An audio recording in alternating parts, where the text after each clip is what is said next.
जवानों हमें बता लें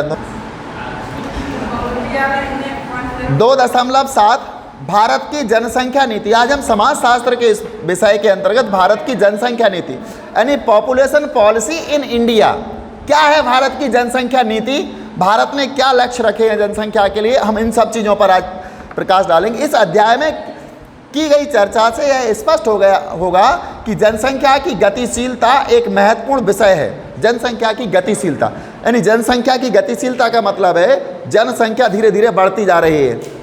जनसंख्या की गतिशीलता का क्या मतलब है? जनसंख्या कैसी मोशन में है, बढ़ रही है, दिन प्रतिदिन उसकी संख्या बढ़ती जा रही है, इसी को जनसंख्या की हम गतिशीलता कहेंगे। और यह एक राष्ट्र के विकास की संभावनाओं को और वहां की जनता के स्वास्थ्य और कल्याण को निर्णायक रूप से प्रभावित करती है। जब जनसंख्या की गतिशीलता है, जनसंख्या निरंतर बढ़ रही है, तब क्या होता है? राष्ट्र के विकास की संभावना है। राष्ट्र अपने विकास के बारे में सोचता है, संभावनाओं के बारे में बात करता है, लेकिन आगे चल करके क्या हो जाता है? राष्ट्र के विकास की संभावनाएं क्षीण हो जाती हैं, कम हो जाती हैं, क्योंकि जब राष्ट्र अपने देश के विकास की योजना बनाता है, पता चलता है जब तक वो योजना लागू हुई उस समय तक जनसंख्या और अधिक बढ़ गई। उसने 5 करोड़ के लिए बनाई थी, लाइन में 7 करोड़ लगे, हमेशा कम पड़ जाती है उसकी। तो विकास की संभावना और वहाँ की जनता के स्वास्थ्य और कल्याण को निर्णायक रूप से प्रभावित करती है। स्वास्थ्य के लिए योजनाएं बनाती है सरकार।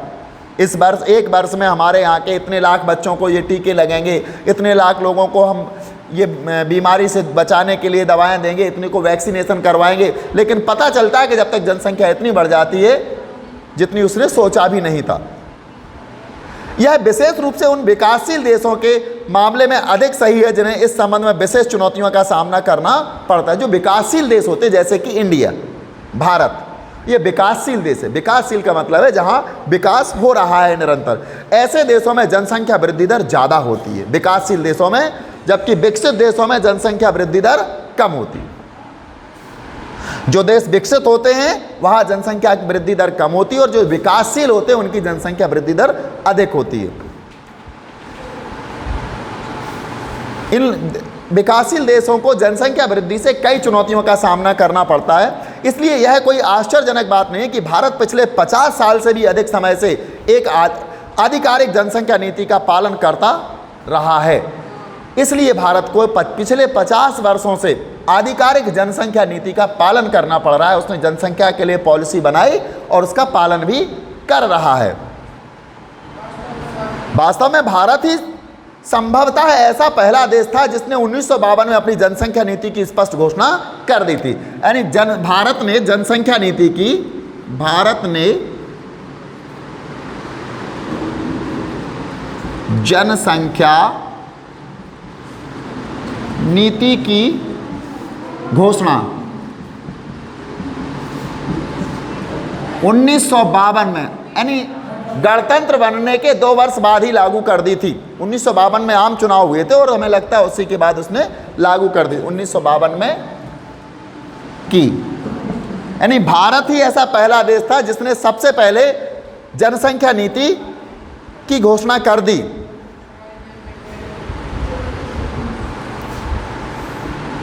हमारी जनसंख्या नीति ने राष्ट्रीय परिवार नियोजन कार्यक्रम के रूप में एक ठोस रूप धारण किया। सबसे पहले हमारे यहाँ क्या आया? राष्ट्रीय परिवार नियोजन कार्यक्रम, नेशनल फैमिली प्रोग्राम।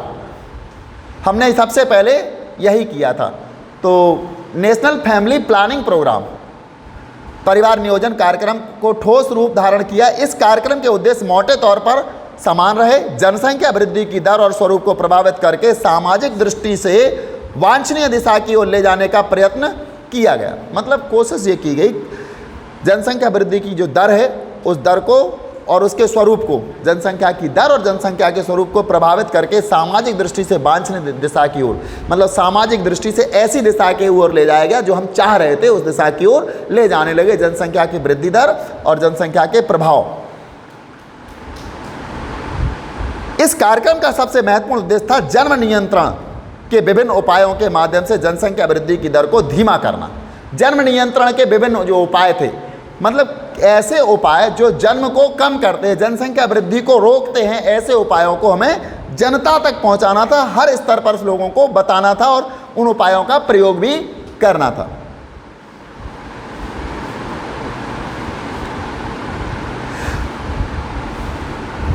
तो जन्म नियंत्रण के विभिन्न उपायों के माध्यम से जनसंख्या समृद्धि की दर को धीमा करना, जन स्वास्थ्य के मानक स्तरों में सुधार करना और जनसंख्या तथा स्वास्थ्य संबंधी मुद्दों के बारे में आम लोगों की जागरूकता बढ़ाना, यानी जनसंख्या से संबंधित जो भी मुद्दे थे, जो भी समस्याएं थी, उनके बारे में आम लोगों को बताना। जनसंख्या के स्वास्थ्य के बारे में बताना, ज़्यादा जनसंख्या होगी तो स्वास्थ्य उसका कैसे हम नियंत्रण में रख पाएंगे। पिछले लगभग 50 वर्षों में भारत ने जनसंख्या के क्षेत्र में अनेक उल्लेखनीय उपलब्धियां हासिल की हैं। पिछले 50 वर्षों में हमने जनसंख्या के नियंत्रण के क्षेत्र में अनेक उपलब्धियां हासिल की हैं, जिनका संक्षिप्त ब्यौरा बॉक्स नंबर 2.4 में दिया गया है। सबसे पहले हम देखेंगे यहाँ से राष्ट्रीय आपातकाल की अवधि। राष्ट्रीय आपातकाल की अवधि यानी 1975 से 76। हमारे देश में एक बार आपातकाल लागू किया गया था और आपातकाल लागू उस समय तत्कालीन प्रधानमंत्री श्रीमती इंदिरा गांधी जी थी। तो उन इंदिरा गांधी ने आपातकाल लागू किया था और उस आपातकाल में, राष्ट्रीय आपातकाल की अवधि में परिवार नियोजन के कार्यक्रम को गहरा धक्का लगा। यानी परिवार नियोजन कार्यक्रम बहुत अच्छी तरह से चल रहा था, लेकिन उस कार्यक्रम को गहरा धक्का लगा। इस आपातकालीन स्थिति में सामान्य संसदीय और वैध प्रक्रियाएं निलंबित रहीं। संसद की प्रक्रियाएं और जब भी आपातकाल लागू होता है तो संविधानिक जो भी प्रक्रियाएं होती हैं वो निलंबित हो जाती हैं, सस्पेंड हो जाती हैं वो, क्योंकि उनको मान नहीं किया जाता, क्योंकि इमरजेंसी लागू है। उस समय संविधान का कोई भी कानून काम नहीं करता। अवैध प्रक्रियाएं, वैध प्रक्रियाएं निलंबित रहीं और विशेष कानून और अध्यादेश, यानी उस समय क्या होता है, सरकार एक विशेष कानून बनाती है आपातकाल में, या फिर एक अध्यादेश, इसको ऑर्डिनेंस कहते हैं, वो पास कर देती, वो कानून की तरह उसका पालन होने लगता है। लेकिन संविधान के जो कानून है उनका पालन उस समय नहीं होता। तो अध्यादेश क्या होता है, संसद में पास कराए बगैर वो तो केवल आदेश दे दिया जाता है, सीधे सरकार द्वारा लागू कर दिए गए। इस आपातकाल में सरकार ने बड़े पैमाने पर जोर जबरदस्ती से बंध्याकरण, स्टेलाइजेशन, बंध्याकरण यानी स्टेलाइजेशन का एक कार्यक्रम लागू करके, बंध्याकरण मतलब जनसंख्या वृद्धि को रोकना है। और इसके अंतर्गत क्या हुआ था, एक कार्यक्रम लागू करके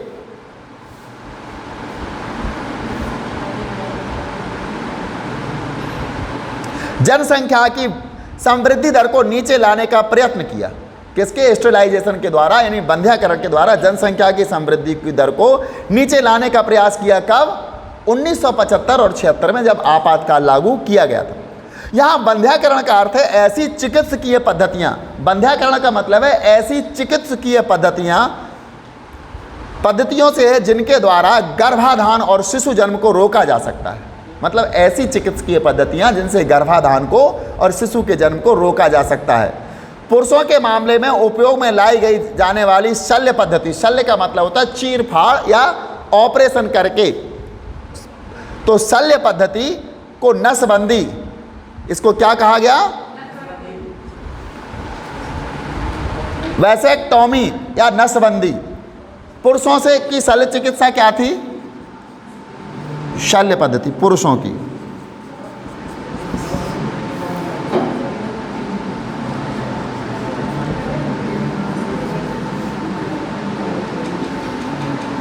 नसबंदी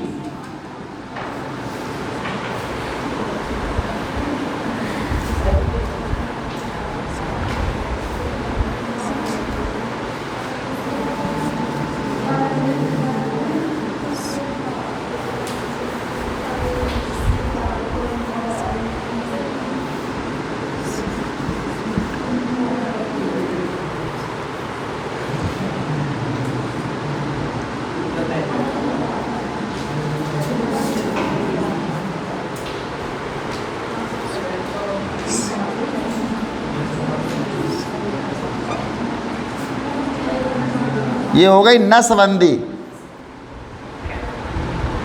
वैसेक्टोमी हो गया। और स्त्रियों के लिए काम में लाई जाने वाली शल्य पद्धति को नलिका बंदी। स्त्रियों के लिए क्या थी? स्त्रियों के लिए भी ये दोनों ही शल्य पद्धतियां हैं। शल्य का मतलब होता है चीर फाड़ करनी पड़ती है, शरीर को कहीं ना कहीं से कट किया जाता है और इसके द्वारा पुरुष की नसबंदी और महिलाओं की नलिका बंदी कर दी जाती है। स्त्रियों की शल्य पद्धति, इसको नलिका बंदी।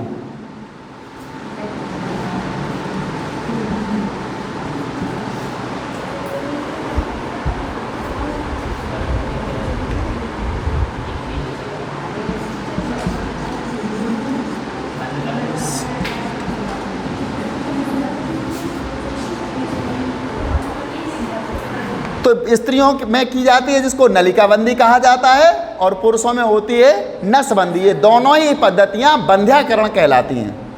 क्या कहलाती हैं? बंध्याकरण, यानी शिशु के जन्म को रोकना।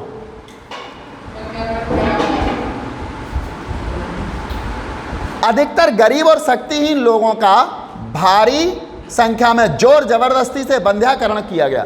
यानी 1975-76 में जब इमरजेंसी लागू हुई, आपातकाल लागू हुआ, इंदिरा गांधी जिस समय प्रधानमंत्री थी, तो उस समय गरीब और लाचार और जो आर्थिक रूप से जो कम व्यक्ति थे, शक्तिहीन लोग थे, उनको भारी संख्या में जोर जबरदस्ती से बंध्याकरण किया गया। पुरुष हो या स्त्री, नसबंदी या फिर नलिकाबंदी कर दी गई। और सरकारी कर्मचारी जैसे स्कूल के अध्यापकों, दफ्तरी बाबुओं पर भारी दबाव डाला गया कि वे लोगों को बंध्याकरण के लिए आयोजित शिविरों में लाएं।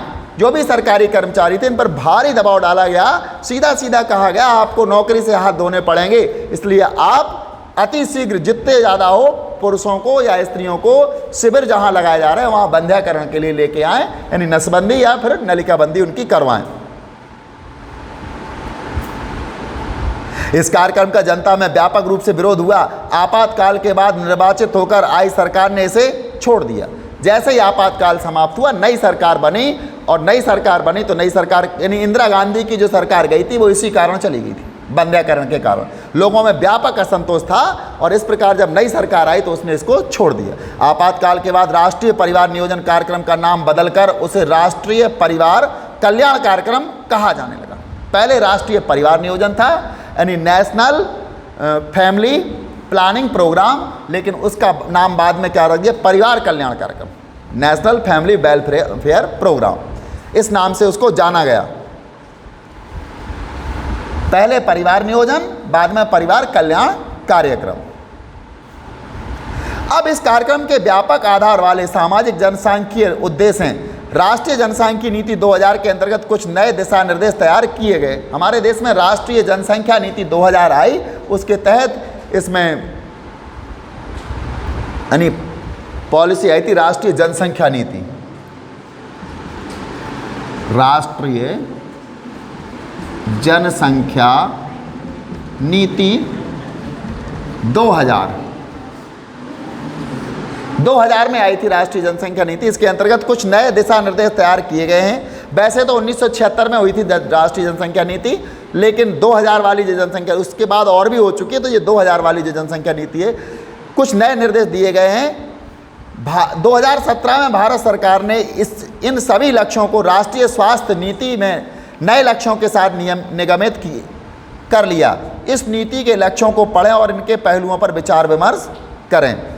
हम देखेंगे कि भारत का राष्ट्रीय परिवार कल्याण कार्यक्रम हमें यह शिक्षा देता है कि हालांकि राज्य जनसांख्यिकीय परिवर्तन के उद्देश्य से उपयुक्त परिस्थितियां बनाने के लिए बहुत कुछ कर सकता है, फिर भी अधिकांश जनसांख्यिकीय परिवर्तनशीलता दरों में अंततः आर्थिक, सामाजिक और सांस्कृतिक पक्ष की महत्वपूर्ण भूमिका निभाते हैं। यानी जनसंख्या की जो परिवर्तन करने की दरें, यानी जनसंख्या को कम करने की दरें, इसमें सबसे ज़्यादा आर्थिक यानी गरीबी, सामाजिक और सांस्कृतिक पक्ष ही महत्वपूर्ण भूमिका निभाते हैं।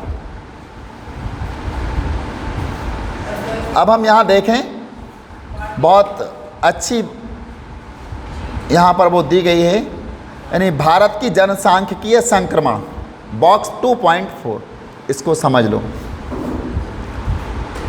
भारत की जनगणना के आंकड़े से पता चलता है कि 1991 के बाद से भारत की जनसंख्या वृद्धि दर में गिरावट हुई है। जो हम भारत की जनसंख्या के यदि आंकड़े देखें तो पता चलता है कि 1991 के बाद भारत की जनसंख्या में गिरावट हुई है। 1990 में एक महिला उसके जीवन के दौरान औसतन 3.8 बच्चों को जन्म देती थी। अगर भारत की महिलाओं को लिया जाए, उनकी गणना करने के बाद और जन्म लेने वाले बच्चों की गणना की जाए तो ये पता चलता था कि एक महिला औसतन 3.8 बच्चे को जन्म देती है, यानी कम से कम 3.25 बच्चे, 4 बच्चा एक महिला के उसमें बैठ रहा था कि इतने बच्चों को उसको जन्म देना है। वही आज यह कम होकर 2.7 बच्चे प्रति महिलाएं हो गए हैं। अब यहाँ हमारे देश में प्रति महिला कितने बच्चे जन्म देती है? 2.7। तो यानी कि 3.8 से 2.7 हो गया है। औसत है, एवरेज है ये। ऐसा नहीं किसी महिला के एक बच्चा हो, किसी के 5 हो, लेकिन एवरेज जब निकालते, औसत निकालते तो 2.7 बच्चे प्रति महिला है। विलूम 2011, हालांकि प्रजनन ये विलूम 2011 से लिया है। हालांकि प्रजनन क्षमता और जनसंख्या वृद्धि दर में कमी आ रही है। अब प्रजनन क्षमता भी कम रही है और जनसंख्या वृद्धि की दर भी कम हो रही है, लेकिन भारत की जनसंख्या वृद्धि की तीव्र गति के कारण 2050 तक इसके 1.6 अरब तक पहुंचने का अनुमान है। इतनी ज़्यादा जनसंख्या बढ़ रही है, 2050 तक ये जाकर के 1.6 अरब हो जाएगी, यानी कि 160 करोड़ हो जाना चाहिए इसको। जनसंख्या की गति ऐसी स्थिति को संदर्भित करती है जहां प्रजनन की उम्र में महिलाओं की बड़ी संख्या अगली पीढ़ी के दौरान जनसंख्या वृद्धि को बढ़ावा देगी। यानी प्रजनन की उम्र में महिलाओं की जो अगली पीढ़ी आने वाली है वो जनसंख्या, क्योंकि आज हम 23 में हैं, हमें 50 तक देखना है, तो जो अगली पीढ़ी आएगी वो जाकर के जनसंख्या वृद्धि में अपना योगदान देगी। भले ही यह पिछली पीढ़ियों से एक बच्चे की कम संख्या के रूप में हो, इसके अतिरिक्त पिछले 4 दशकों में क्रूड मृत्यु दर यानी CDR और क्रूड जन्म दर BCR गिरावट दर्शाती है कि भारत एक संक्रमणकालीन चरण के आगे प्रगति कर रहा है। 1950 से 1990 तक BCR की गिरावट CDR में आई गिरावट की तुलना में कम तीव्र थी। हालांकि 1990 के दौरान CDR में आई गिरावट की तुलना में तेज रही है, जिसकी परिणति आज 1.6 की वार्षिक जनसंख्या वृद्धि दर के रूप में है। यहाँ पर CDR और BCR को आपको समझना होगा।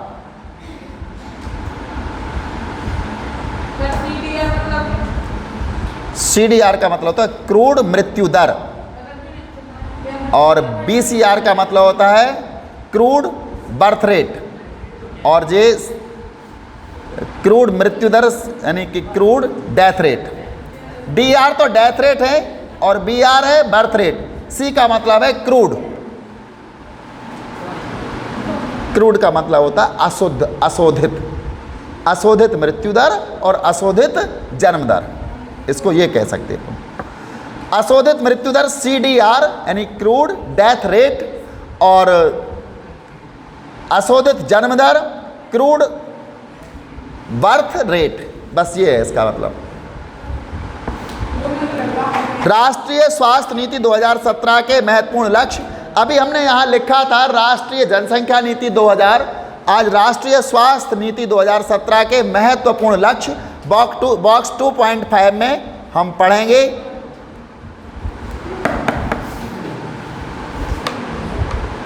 देखियो नहीं, राष्ट्रीय स्वास्थ्य नीति 2017 के महत्वपूर्ण लक्ष्य, इसके क्या क्या लक्ष्य थे? नीति में जन स्वास्थ्य व्यवस्था को संबद्ध ढंग से GDP के 2.5% तक बढ़ाने का प्रस्ताव किया गया। यानी 2017 में स्वास्थ्य नीति लागू जब की गई भारत के लिए, तो इस राष्ट्रीय स्वास्थ्य नीति में स्वास्थ्य पर व्यय यानी स्वास्थ्य के ऊपर कितना खर्च किया जाना है, इसमें GDP के 2.5% तक बढ़ाने का प्रस्ताव रखा गया। यानी जितना ग्रॉस डोमेस्टिक प्रोडक्ट हमारा आता है सकल घरेलू उत्पाद में 2.5% बढ़ोतरी की गई, जो स्वास्थ्य पर खर्च होगा, जो पहले होता था उससे 2.5 और बढ़ा दिया गया था स्वास्थ्य पर। वर्तमान में यह जीडीपी का 1.04% है। आज हमारे यहाँ जीडीपी का 1.4% स्वास्थ्य पर खर्च किया जाता है। दूसरी पॉइंट इसका था, यानी राष्ट्रीय स्वास्थ्य नीति 2017 का एक और लक्ष्य था, जन्म के समय जीवन प्रत्याशा 67.5% से बढ़ाकर 2025 तक 70 वर्ष करना है। आज हमारे यहाँ जीवन प्रत्याशा 67.5 वर्ष है। जीवन प्रत्याशा का आशय होता है जन्म के समय हम अपने जीवन की या जीने की जो आशा करते हैं उसको कहते हैं जीवन प्रत्याशा है। भारत में आज 67.5% है जीवन प्रत्याशा, इसको बढ़ाकर 2025 तक 70 वर्ष करना है। मतलब एक व्यक्ति जन्म के बाद इतना तो सोचे कि हम 70 वर्ष जीवित रहेंगे। तीसरा लक्ष्य देखिए राष्ट्रीय स्वास्थ्य नीति 2017 का, वर्ष 2022 तक प्रमुख वर्गों में रोगों की व्याप्तता तथा इसके रुझान को मापने के लिए विकलांगता समायोजित आयु वर्ष डेली सूचकांक की नियमित निगरानी करना। यानी 2022 तक प्रमुख वर्गों में रोगों की व्याप्तता, यानी जितने भी वर्ग हैं, चाहे वो उच्च वर्ग हो, निम्न वर्ग हो, सामान्य वर्ग हो, जो भी वर्ग हैं, इन सब वर्गों में रोगों की व्याप्तता, रोग किस में ज़्यादा व्याप्त होते हैं, धनियों में है, निर्धनों में है, गरीबों में है, अमीरों में, कहाँ रोग ज़्यादा व्याप्त हो रहे हैं। तो रोगों की व्याप्तता तथा इसके रुझान को मापने के लिए विकलांगता समायोजित आयु वर्ष, विकलांगताओं की समायोजित करने वाली आयु वर्ष सूचकांक की नियमित निगरानी करना।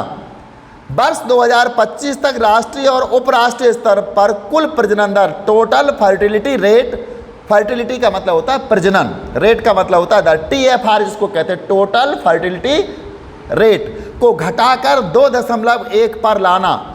आज हमारे यहाँ की प्रजनन दर निश्चित है ज़्यादा है, लेकिन इसको 2025 तक कितनी लेके आना है, 2.1 पर लाना। वर्ष 2025 तक 5 वर्ष से कम आयु के बच्चों में मृत्यु दर को कम करके, यानी 2025 तक, यानी 2017 में लक्ष्य दिया गया था राष्ट्रीय स्वास्थ्य नीति को, 2025 तक का टारगेट था। तो इस 2025 तक 5 वर्ष से कम आयु के बच्चों में मृत्यु दर को कम करके 23 करना। कितनी? 23। MMR के वर्तमान स्तर को वर्ष 2020 तक घटाकर 100 करना। इसके बाद आता है नवजात शिशु दर को घटाकर 16 करना, नवजात शिशु मृत्यु दर को घटाकर 16 करना तथा मृत जन्म लेने वाले बच्चों की दर को 2025 तक घटाकर 1 अंक में लाना। अगला लक्ष्य है इसका 2020 का 17 की स्वास्थ्य नीति का 2020 के वैश्विक लक्ष्य को प्राप्त करना, जिससे HIV यानी एड्स के लिए 90-90-90 के लक्ष्य के रूप में परिभाषित किया गया है। अर्थात HIV पीड़ित सभी 90% लोग अपनी HIV स्थिति के बारे में जानते हैं। सभी 90% HIV संक्रमण से पीड़ित लोग स्थायी एंटीरोट्रायरल चिकित्सा प्राप्त करते हैं तथा एंटीरोट्रायरल चिकित्सा प्राप्त करने वाले सभी 90% लोगों में वायरल रोकथाम होगा। यानी 90-90-90 HIV के लिए 3 प्रकार के वो दिए गए थे। सभी 90% को पता है कि हम HIV से पीड़ित हैं और हमें अपनी स्थिति को जानते हैं कि हमारी स्थिति क्या है। जो एड्स से पीड़ित व्यक्ति है वो जानता है कि हमारा क्या होने वाला है। 90% लोगों में ये होना है। और इस प्रकार से ये 90-90 के 3 कार्यक्रम में उन्होंने दिए हैं। क्षय रोग के नए स्पुटम पॉजिटिव रोगियों में 85% से अधिक की इलाज दर को प्राप्त करना। क्षय रोग जानते हैं आप लोग, इसको हम ट्यूबरक्लोसिस या तपेदिक बोलते हैं, TB भी बोल देते हैं इसको क्षय रोग कहते हैं। तो क्षय रोग के नए स्पुटम पॉजिटिव रोगियों में 85% से अधिक की इलाज दर को प्राप्त करना और उसे बनाए रखना तथा नए मामलों में कमी लाना, ताकि वर्ष 2025 तक इसे समाप्त किया जा सके। वर्ष 2025 तक क्षय रोग को भी समाप्त करना है। अब हमें TB के मरीज बहुत कम दिखाई देते हैं।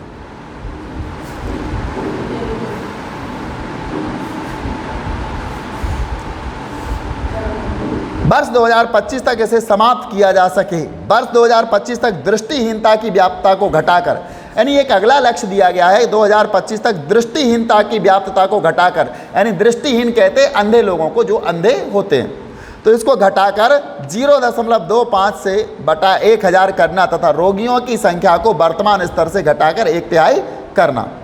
अगला इसका लक्ष्य है हृदय वाहिका रोग। हृदय वाहिका रोग जानते हो? हाँ, कैंसर, मधुमेह, मधुमेह जानते हैं, शुगर, इसको शुगर कहते हैं, मधुमेह, यह सांस के पुराने रोगों से होने वाली अकाल मृत्यु, सांस के जैसे कि अस्थमा से होने वाली अकाल मृत्यु को वर्ष 2025 तक घटाकर 25% करना। 2025 तक सार्वजनिक स्वास्थ्य सुविधाओं का उपयोग मौजूदा स्तरों से 50% बढ़ाएं। ये सारे लक्ष्य किसके हैं? 2017 की स्वास्थ्य नीति, राष्ट्रीय स्वास्थ्य नीति के इन लक्ष्यों को आप नोट्स कर लेना, एक उसमें बना करके सारे लक्ष्य क्या क्या हैं इसमें से। अभी और हैं इसके बाद, प्रसव पूर्व देखभाल कवरेज 90% से ऊपर और जन्म के समय कुशल उपस्थिति 2025 तक 90% से अधिक होना। यानी प्रसव पूर्व देखभाल, एक महिला जब गर्भवती होती है तो उसको प्रसव जिस दिन हो उससे पहले की जो देखभाल होती है वो होना चाहिए और उसकी जानकारी इसको होना चाहिए। उसको संस्थागत रूप से उपस्थित होना है, 90% तक इनको उपस्थित होना है। 2025 तक 1 वर्ष की आयु के नवजात शिशु 90% से अधिक पूरी तरह से प्रतिरक्षित हों। यानी 2025 तक 90% जो शिशु हैं वो पूरी तरह से प्रतिरक्षित हो जाए, पूरी तरह से सुरक्षित हो जाए। 2025 तक राष्ट्रीय और उपराष्ट्रीय स्तर पर 90% से ऊपर परिवार नियोजन की आवश्यकता को पूरा करना। यानी 2025 तक परिवार नियोजन की जो आवश्यकता है उसको पूरा करना। घरेलू स्तर पर ज्ञात उच्च रक्तचाप, यानी उच्च रक्तचाप का मतलब है high blood pressure. High blood pressure घरेलू स्तर पर ज्ञात हो जाता है। अब तो बहुत सारे हमारे पास डिवाइस आ चुके हैं जिनसे हम उच्च रक्तचाप को पहचान सकते हैं। घरेलू स्तर पर ज्ञात उच्च रक्तचाप और मधुमेह से ग्रस्त लोगों को, मधुमेह मतलब शुगर से, शुगर की भी जांच अब घर पे हो जाती है, मधुमेह की जांच घर पे हो जाती है। लोगों को 2025 तक 80% नियंत्रित रोग की स्थिति में लाना। वर्तमान तंबाकू के उपयोग को 2020 तक 15%, यानी आज जो तंबाकू का उपयोग है इसको 2020 तक 15% और 2025 तक 30% तक घटाना। यानी 2025 तक तो इसको 30% तक लेके आना, 15 तक, 2020 तक 15% और 30 तक 25 यानी 30% घटा देना। मतलब जितना लोग तंबाकू का आज सेवन कर रहे हैं 2030 तक इसमें से 30% कम हो जाएंगे। 2025 तक 5 वर्ष से कम आयु के बच्चों में स्टंट करने के प्रचलन में 40% की कमी लाना। जैसे कि 5 वर्ष से कम उम्र के बच्चे स्टंट करते हैं। एक कुछ दिन पहले एक टीवी पर कोई शायद गेम था या कोई नाटक था, बच्चे उससे छत से छलांग लगा देते थे और मृत्यु हो जाती थी। एक तो शक्तिमान भी था, बच्चे शक्तिमान बन के छत से कूद जाते थे कि ऐसे कूदेंगे तो हम बच जाएंगे, और इस प्रकार बहुत से बच्चों की मृत्यु हुई। ऐसी घटनाएं घटी, तब इस पर रोक लगाई और हमने इसका लक्ष्य निश्चित किया। तो 2025 तक 5 वर्ष से कम आयु के बच्चों में स्टंट करने के प्रचलन में 40% तक की कमी लाना। 2020 तक सभी के लिए सुरक्षित पानी और स्वच्छता तक पहुंच की सुविधा उपलब्ध करवाना। 2020 तक 334 प्रति लाख कृषि श्रमिकों की व्यवसाय संबंधी चोटों को वर्तमान स्तर से आधा करना। मतलब जो मजदूर होते हैं उनको व्यवसाय में जो भी काम करते हैं वहाँ चोटें लग जाती हैं, तो उन चोटों को कम करना। इसलिए जो भी नियंता हैं, जो भी मजदूरों से मजदूरी करवाते हैं, उन लोगों को ऐसी प्रोटेक्शन के बारे में बताया जाता है जिससे मजदूरों को चोट ना लगे। 2020 तक राज्य के स्वास्थ्य व्यय को राज्य बजट में बढ़ाकर 8% तक बढ़ाना। इसकी बढ़ाना है, 8% तक इसको बढ़ा देना है। 2025 तक भयावह स्वास्थ्य व्यय का सामना करने वाले परिवारों के अनुपात में वर्तमान स्तरों से 25% तक कमी लाना। यानी 2025 तक ऐसा करना है कि लोगों को स्वास्थ्य के प्रति भय, कोई बड़ी बीमारी हो जाए जिसमें 10-20 लाख रुपए खर्च होता है, तो ऐसी भयावह बीमारी से बचाने के लिए लोगों को ऐसे स्तर पर लाना कि वो उसका सामना कर सके। इसके लिए भारत सरकार में बहुत सारे ऐसी कंपनियां हैं जो हेल्थ इंश्योरेंस चलाती हैं, जिसमें जो स्वास्थ्य बीमा होता है, यदि कोई व्यक्ति बीमार हो जाता तो उसका पैसा बीमा कंपनियां देती हैं। 2020 तक उच्च प्राथमिकता वाले जिलों में Indian public health standard IPHS के मानकों के अनुसार पैरामेडिक्स और डॉक्टरों की उपलब्धता सुनिश्चित कराना, यानी डॉक्टर और पैरामेडिक्स को उपलब्ध कराना 2020 तक। 2025 तक प्राथमिकता वाले जिलों में सामुदायिक स्वास्थ्य स्वयंसेवी की IPHS मानदंड के अनुसार उपलब्धता सुनिश्चित कराना। 2025 तक उच्च प्राथमिकता वाले जिलों में मानदंडों के अनुसार प्राथमिक और माध्यमिक देखभाल सुविधा उपलब्ध कराना। 2020 तक स्वास्थ्य प्रणाली के घटकों पर सूचना के स्तरीय इलेक्ट्रॉनिक डेटाबेस को सुनिश्चित करना। इसी के साथ आज का ये वीडियो समाप्त होता है।